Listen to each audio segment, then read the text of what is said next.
that requires your support, your understanding. And that is why I came to Lagos purposely to meet with you and to seek for that support. Distinguished editors, I present you as one of you. I present you the chairman of ICPC and Dr. Musa Ali San. Mr. Chairman, you are welcome, sir. The management staff of ICPC, distinguished ladies and gentlemen, I'm really happy and delighted to be in the midst of these distinguished Nigerians. And I have to say that we at ICPC, we really cherishes and greatly values the partnership with you all, because we know that you are really great and valuable because of the role which our Grand Norm has given to the media. And there is no doubt that your dedication to exposing corruption and enhancing our efforts has been crucial in fostering a more transparent society. And our decision to come here today is part of our determination to strengthen our partnership. That's why this breakfast meeting is not merely an event, but a reaffirmation of our shared mission to combat corruption and uphold integrity in Nigeria. And your support for the ICPC in delivering its statutory mandate, including its robust activities and initiatives in fighting corrupt practices and other related offenses in Nigeria, is really commendable, because you have been really helpful in enlightening Nigerians about the problem of corruption. And I'm personally filled with gratitude that the media has continued to positively boost the ICPC's anti-corruption public communication efforts. Your investigative reports, analysis, and overall dedication to truth have helped in exposing corrupt practices, because there are a lot of stories that you published which help us in our investigation. And most of these stories, they have led us to discovering some massive challenges that is facing, or that are facing our public sector. And if I may recall, there is one whereby it has to do with our youth. A contract supposed to be executed for the benefit of our youth, but the humongous amount of money was diverted. And it was as a result of one of you we discovered the challenge. So I thank you for the contribution. As we salute your commitment to the crusade against corruption, ICPC under my leadership is really serious to ensure that sustenance and heightening of our collaboration with you. And the media is not merely an observer, you are a frontline partner in the fight.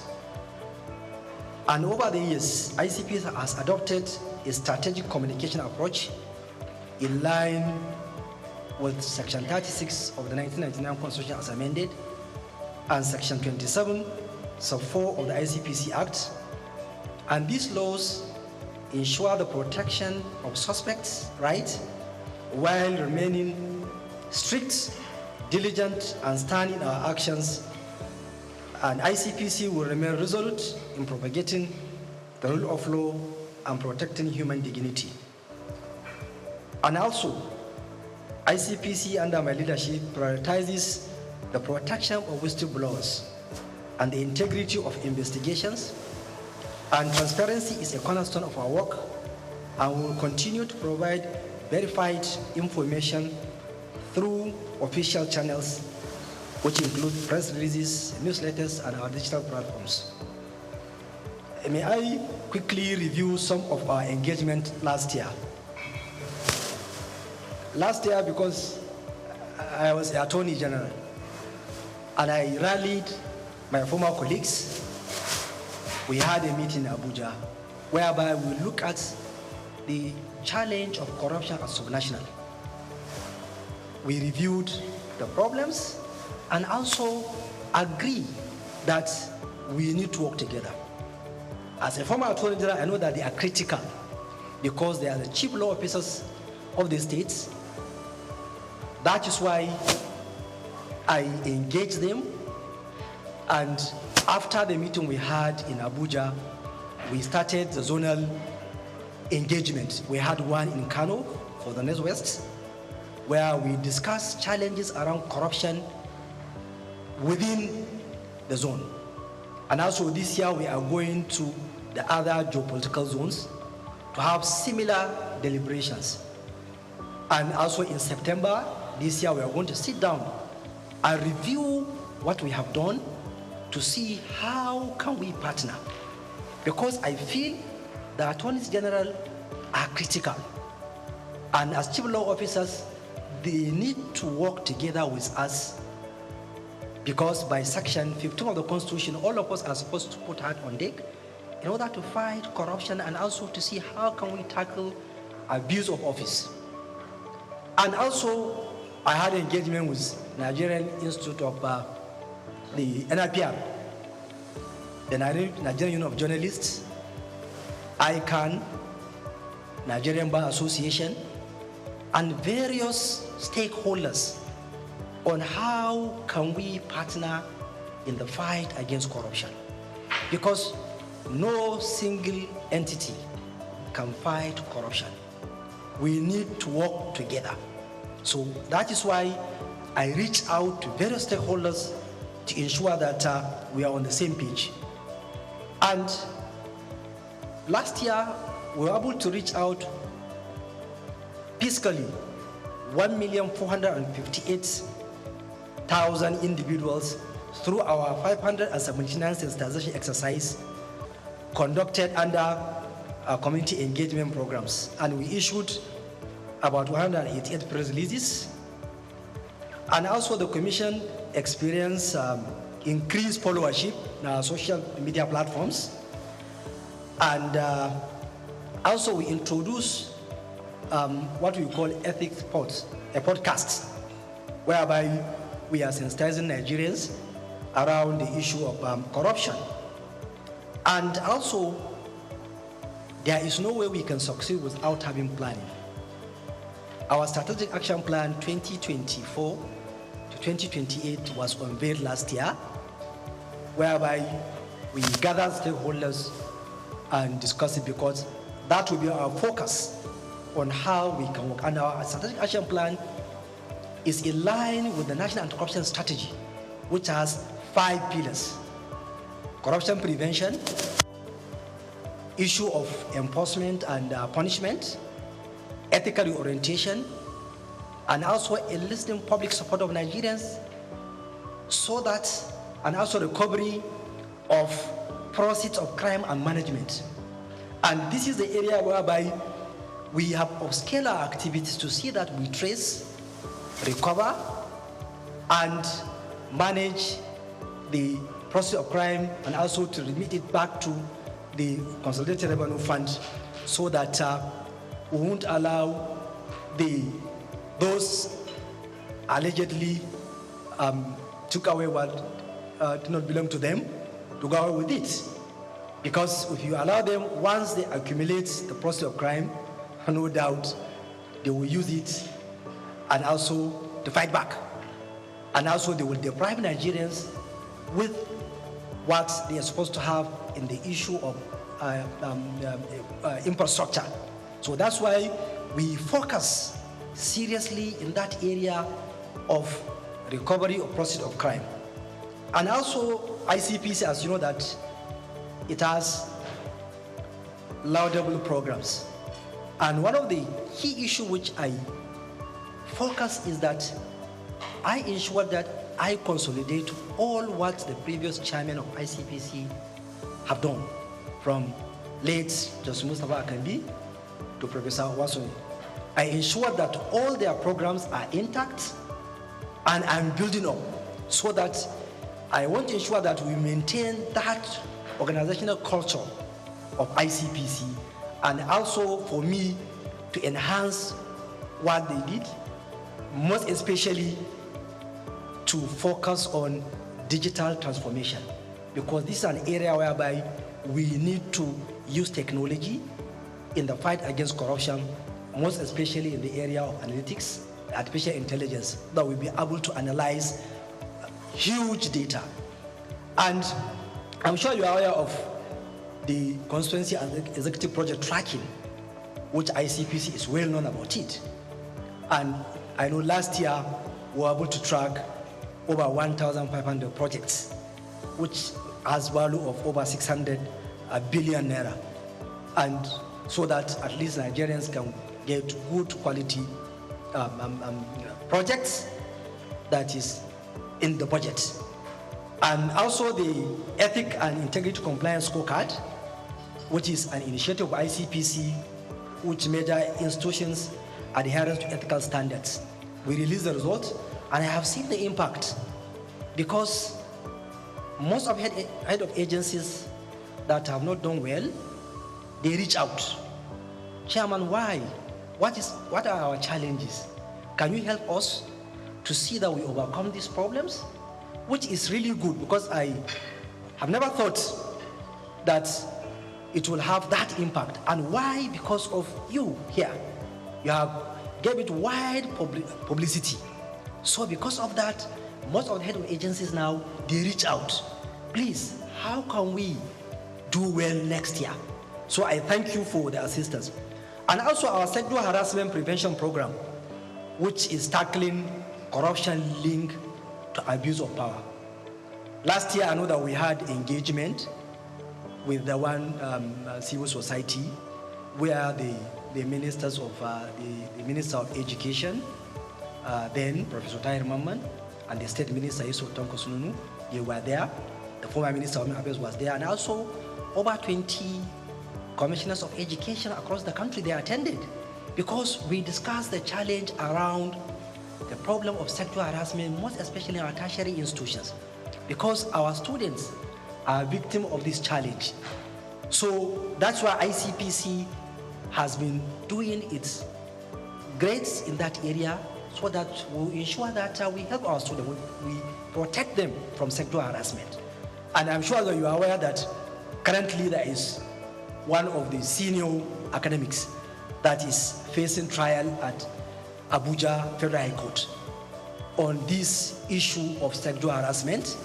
So, and we are determined to ensure that where there is credible evidence, any sexual harassment complaint tabled before us, we will make our efforts to ensure that we investigate it and also take the matter to court where there is evidence. Then there is our Anti-Corruption and Transparency Unit, Act 2, that they have been doing well in the various MDAs in order to help in ensuring that there is transparency and accountability in MDAs in this country. Then, when I came in, I tried to bring up my policy, which I call it Care for Impact, to ensure that ICPs as an agency, I consolidate the good culture of that agency, and also an agency which is unaccountable, responsible, and efficient in approaching all issues that are tabled before us. So that one too is something that I unveiled last year, and we have been using it. Now, recently, we are aware of the decision of the Supreme Court about the local government autonomy. So we have looked at the decision, and also we have been having various engagement with civil society to see how can we give our quota, how can we contribute our quota in ensuring that the local government autonomy operates the way it's supposed to. And also, how can we follow what are happening in the local government councils. And we are trying to bring up what we call corruption prevention program for local governments, whereby we will monitor activities at all the 774 local government areas in this country. One problem we notice is that in this era of technology, there are only 7 local government areas in this country that have functional websites. So we feel that is not right. So we will now try to see how can we use technology to force the local government council to make information available to Nigerians so that Nigerians can follow what they are doing. You, also the editors and other media stakeholders, can be able to follow what are they doing so that we will monitor if there are issues, questions can be asked. We too, we can follow because we don't have the enough manpower to go over all the 774 local government areas. But we feel technology can help us. And we know that practically, I don't think there are procurement processes in our local government councils. This is an area where we need to look at. And also, we will ensure that there are mechanisms around control of corruption, around the issue of finances of local government councils. So we will team up with the media, with the civil society to ensure that information are available. Nigerians know what is happening so that at least it will reduce the challenge of corruption at local government level. Last 2 weeks, we are in Gombe, myself and Ola, the chairman of the EFCC. And we discussed around the challenges at local government level. So, and we are determined to ensure that we focus there so that Nigerians at the local level can get the dividend of democracy. And even recently, we have been facing challenges around the issue of this local government autonomy because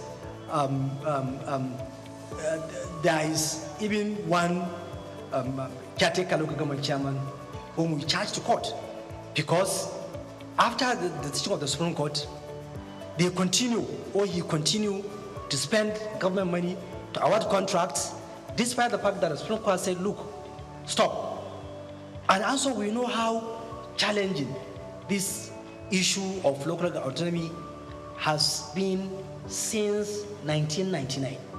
But ICPC as an agency, we will ensure that by virtue of Section 287 of the Constitution, we have the power to ensure that the decision of the Supreme Court is implemented fully.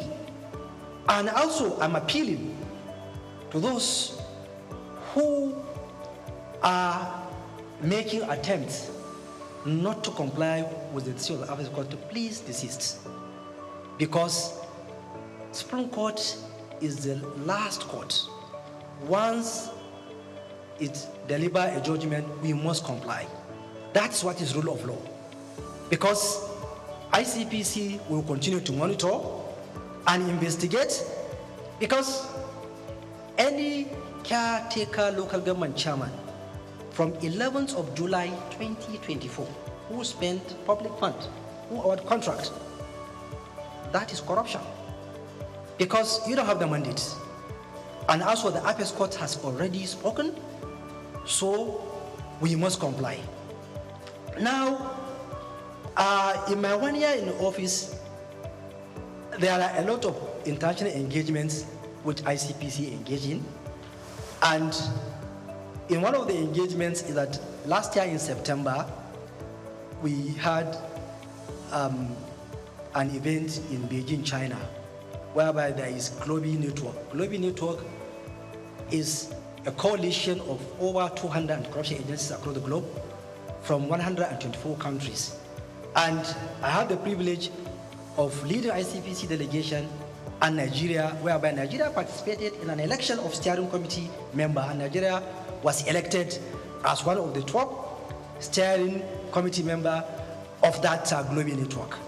And also, one area which I made mention that we have been focusing is the issue of asset recovery. Asset recovery is really area whereby we in Africa, we must focus on it, because we have seen how our own resources have been taken outside the continent, going to the global north. So that was why at the African Union level, if you may recall, in 2015, there is Thabo Mbeki high-level committee, whereby the heads of state of African countries agree that there is need for a forum of asset recovery practitioners in Africa. And the processes of bringing up the forum, it was last year that the forum was established in Ethiopia, Addis Ababa, and I was elected as one of the representatives of West Africa, whereby we met in Arusha, Tanzania in November, whereby I was elected as the interim chair of that forum to try to galvanize the 55 African countries and corruption agencies to ensure that we come together to see how can we help Africa to recover and repatriate stolen assets that are kept somewhere else. And we agree that, look, apart from slavery, which is our own human resources that was taken to other continents, there are a lot of stolen assets of Africa outside the shores of Africa. And we know what is happening. Whenever you want to trace and recover, the experts outside Africa will charge you huge amount of money to recover all professional fees, to recover those stolen assets. So that was why we say, no, we need to come together as Africans. Let us identify our experts within the continent. If we need somebody to trace, Nigeria doesn't have the expert. It can look for Ghana, Kenya, or any other African country. Do you have the expert? Yes. So that's why we are coming together to see that we trace, recover, and repatriate the stolen assets. Also, we'll keep on raising this issue of stolen assets at various fora, because the United Nations Convention Against Corruption has already backed the issue of stolen assets that we need to recover it. So this is an area whereby that I'm chairing now, and we are trying to see how we will make efforts to see that it has seen the light of the day. And distinguished editors, we know that corruption thrives where there is silence or in silence. But your voices are the ones that can shatter that silence. Your role in shaping public perception and holding institutions accountable cannot be overstated. The more Nigerians see what you write, what your opinion about this issue of corruption, the better for us. Because they will be enlightened, they will know what is happening, they will ask questions, and that will put us on our toes. That will minimize the challenge of corruption.